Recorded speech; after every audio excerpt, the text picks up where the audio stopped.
أشهد أن لا إله إلا الله وحده لا شريك له وأشهد أن محمدا عبده ورسوله أما بعد فأعوذ بالله من الشيطان الرجيم بسم الله الرحمن الرحيم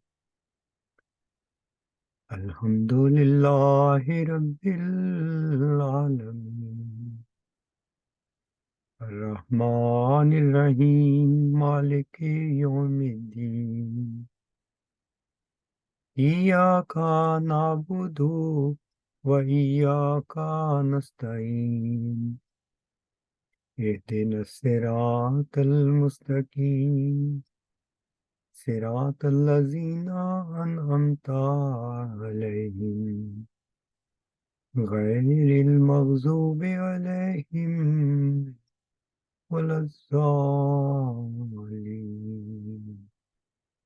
آمین۔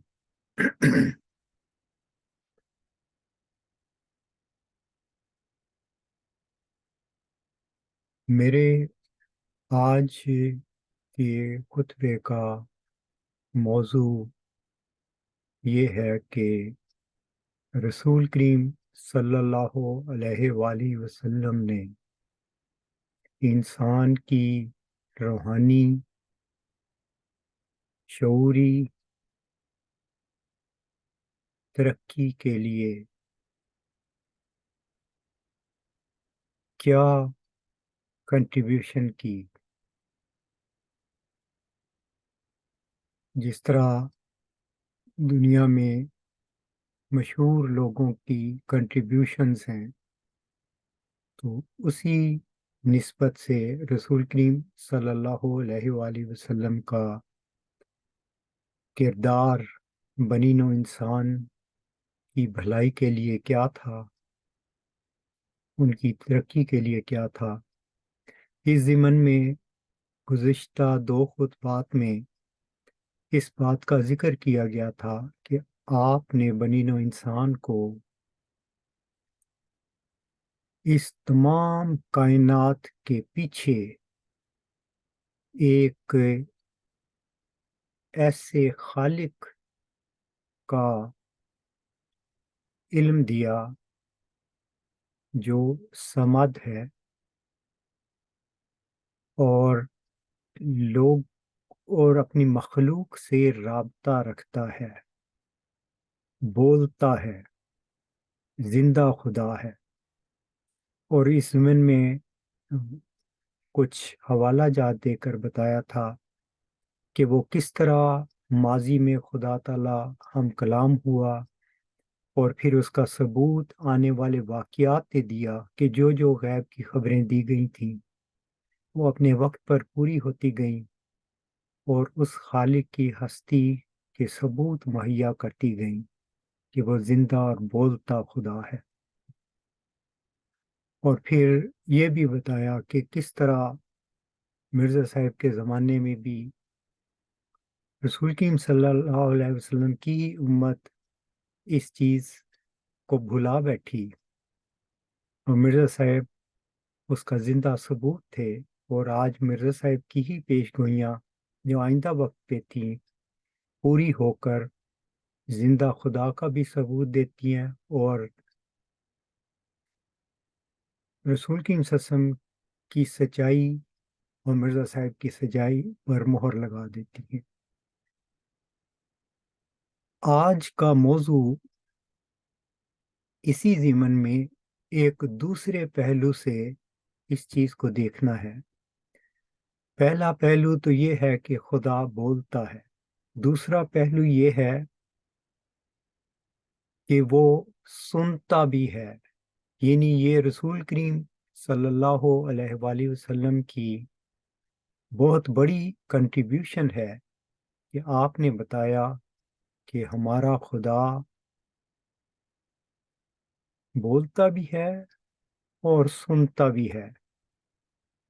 تو آج اس سننے والی صفت کے اوپر بات ہوگی، اور سننے سے مراد یہ بھی ہے کہ انسان جب اپنے رب کو پکارتا ہے تو کیا وہ اس کی پکار سنتا ہے؟ ماضی کے حوالوں سے اور موجودہ زمانے کو سامنے رکھتے ہوئے ہم دیکھیں گے کہ کیا خدا نے سنا تھا، وہ سمیع ہے یا نہیں ہے۔ نظریاتی طور پر یا علمی لحاظ سے رسول کریم صلی اللہ علیہ وآلہ وسلم نے خالق کی نسبت کہ وہ سنتا ہے، سورت بقرہ میں اللہ سے علم پا کر یہ فرمایا، وَإِذَا سَأَلَكَ عِبَادِي أَنِّي فَإِنِّي قَرِيبٌ أُجِيبُ دَعْوَةَ الدَّاعِ إِذَا دَعَانِ فَلْيَسْتَجِيبُوا لِي وَلْيُؤْمِنُوا بِي لَعَلَّهُمْ يَرْشُدُونَ۔ یعنی اے رسول، جب میرے بندے تجھ سے میرے متعلق پوچھیں تو انہیں جواب دے کہ میں ان کے پاس ہی ہوں۔ جب دعا کرنے والا مجھے پکارے تو میں اس کی دعا قبول کرتا ہوں، سو چاہیے کہ وہ دعا کرنے والے بھی میرے حکم کو قبول کریں اور مجھ پر ایمان لائیں تاکہ وہ ہدایت پائیں۔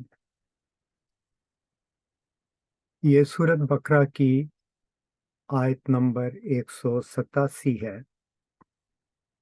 یہاں پر یہ بتایا گیا کہ خدا بندے کے قریب ہے، جیسا کہ فرمایا انی قریب، اور میں دعا کرنے والوں کی دعا سنتا ہوں۔